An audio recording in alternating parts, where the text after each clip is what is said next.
விடாமுயற்சி. டிஸ்க்ளைமர், படம் பார்க்காதவங்க தயவு செஞ்சு இந்த வீடியோவை பார்த்துறாதீங்க. ஸோ படத்தை பற்றி எனக்கு சில ஒப்பீனியன்ஸ் இருக்கு, அதை உங்களோட பகிர்ந்துட்டு அப்படியே ஸ்டோரியும் லைட்டாக சொல்கிறேன், கேளுங்க. ஸோ படத்தோட ஃபர்ஸ்ட் ஆஃப் வந்து த்ரிஷாக்கும் தலைக்கும் நடுவில் இருக்கிற லவ் அண்ட் மேரேஜ் லைஃப்பை பற்றி காட்டுறாங்க.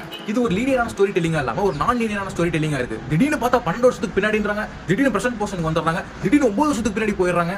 ஆனால் இது பியூட்டி என்னன்னா, இதெல்லாம் பார்க்க லைட்டாக குழப்பமா இருந்தாலும் அழகாக ஸ்டோரியை கன்வே பண்ணிடுறாங்க.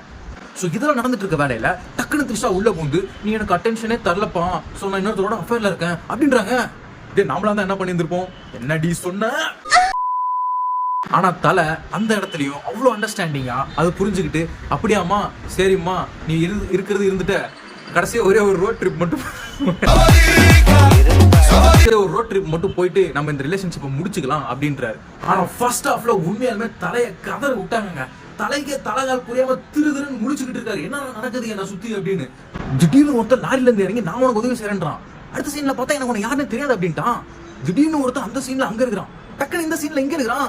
ஒரு ட்விஸ்டிங்கா ஃபர்ஸ்ட் ஹாஃப். தலை இதெல்லாம் பார்த்துட்டே இருக்கிறாரு. ஒரு கட்டத்துக்கு மேல தகாலி எவனா இருந்தாலும் சரி, நீங்களாம் செகண்ட் ஹாஃபுக்கு மேல காலிடா அப்படின்றாரு.